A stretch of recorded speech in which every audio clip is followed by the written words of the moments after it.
ಇದು ಚಪಾತಿ ಊಟ ಮಾಡೋದು 400 ರಿಂದ 500 ಎಷ್ಟು ಗಂಟೆ ಸ್ಟಾರ್ಟ್ ಮಾಡಿದ್ರೆ 400 ಆಗುತ್ತೆ.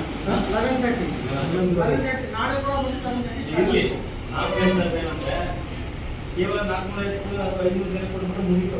ಇನ್ನ ಬೇಕಿದ್ರೆ ಮತ್ತೆ ಈಗ ನಾವು ಬಂದಿದ್ದು ನಮಗೆ ಇಲ್ಲ ಇವತ್ತು ಬಹಳ ಪಬ್ಲಿಕ್ ಇತ್ತು. ದೋಷ ಹಾಕೊಂಡು ಪಬ್ಲಿಕ್ ಇತ್ತು. ಅದೇ ಹೇಳೋದು ಪಬ್ಲಿಕ್ ಇದೆ 450 ಪಬ್ಲಿಕ್ ಇಲ್ಲ ಅಂತ ಹೇಳಿದ್ರೆ 350. ಇಲ್ಲ ಆಲ್ರೆಡಿ ಮಾಡ್ತೀವಿ. ಈಗ ನಾವು ಇವತ್ತು ಈಗ ಇಲ್ಲೊಂದು ಆಯ್ತು ನಾವು ಇಲ್ಲೊಂದು 15-20 ಜನ ಇದೀವಿ. ನಮಗೆ ಚಪಾತಿ ಬೇಕೀಗ. ಚಪಾತಿ ಇತ್ತಣ್ಣ ಇವತ್ತು ಫುಲ್ ರಶ್. ಅದೇ ಆದ ಇದೆಯಾ? ಅದು ನಾಳೆ ಬಂದ್ರೆ ಫುಲ್ ರಶ್ ಇತ್ತು ಖಾಲಿ ಆಯ್ತು. ಹಾ ಕ್ಲೋಸ್ ಆಗುವವರೆಗೂ ಚಪಾತಿ ಕೊಡೋದಂತ ಐತಾ ಇಲ್ಲ? ಐತೆ. ಹಾ ನೀವು ಎಷ್ಟು ಗಂಟೆ ತನಕ 11:30 ಎಷ್ಟು ಗಂಟೆ ತನಕ? 3 ಗಂಟೆ ತನಕ 3 ಗಂಟೆ ಒಳಗಡೆ ಬರೋರಿಗೆ ಚಪಾತಿ ಕೊಡ್ಬೇಕಾ ಬೇಡ? ಕೊಡ್ಬೇಕು. ನಮ್ಗೆ ಈಗ 3 ಗಂಟೆ ಆಗಿದೆ ಟೈಮ್ ಎಷ್ಟು ಈಗ? ನೋಡಿ ಸ್ವಲ್ಪ ಚಪಾತಿ 2:15 ಕೊಡೋದು ನಮ್ಗೆ ಚಪಾತಿ ಕೊಡಿ. ಇಲ್ಲ ಅಂತಂದ್ರೆ ನಿಮ್ಮ ಮೇಲಧಿಕಾರಿಗಳಿಗೆ ನಿಮ್ಮ ಯಾರಾದ್ರಿಗೆ ಫೋನ್ ಮಾಡಿ ನಮ್ಗೆ ಚಪಾತಿ ಸಿಗ್ತಾ ಇಲ್ಲ ಬೇಡ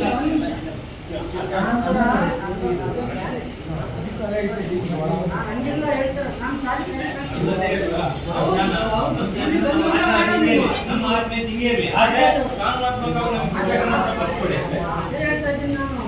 ಆಯ್ತು ಈ ಫೋನ್ ನಿಮ್ಮವರು ಮ್ಯಾನೇಜರ್ ಜೊತೆ ಮಾತಾಡ್ತಿರೋ ಅಥವಾ ನಿಮ್ಮ ಸಂಬಂಧಪಟ್ಟ ಯಾವ ಕಾಂಗ್ರೆಸ್ ಸಭೆಯ ಜೊತೆ ಮಾತಾಡ್ತಿರೋ ಅಥವಾ ಪುರಸಭೆಯ ಜೊತೆ ಮಾತಾಡ್ತಿರೋ MLA ಜೊತೆ ಮಾತಾಡ್ತಿರೋ ಮಾತಾಡಿ ನಮಗೆ ಚಪಾತಿ ನೋಡಿ ಬೇಗ ಸಮಯ ಇಲ್ಲ ನಮ್ಗೆ ಹಸಿವೆ ಆಗಿದೆ.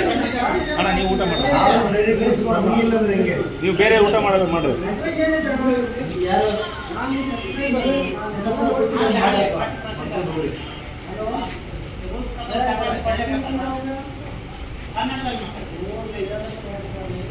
ಸರ್ ಕನ್ನಡದಾಗ ಮಾತಾಡಿ ಸರ್.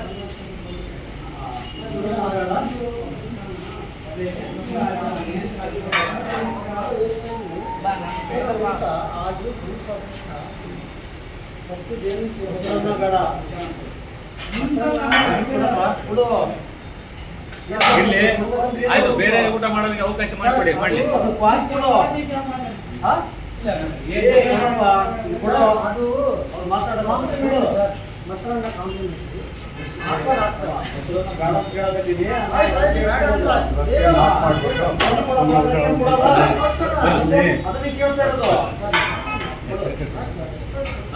ಆಯ್ತು ಅಣ್ಣರೇ ಸರಿ ಮುಗಿಸ್ರಿ ಬರ್ತಾರೆ ಅವಾಗ ಮಾತಾಡಿ ಊಟ ಮಾಡಿ.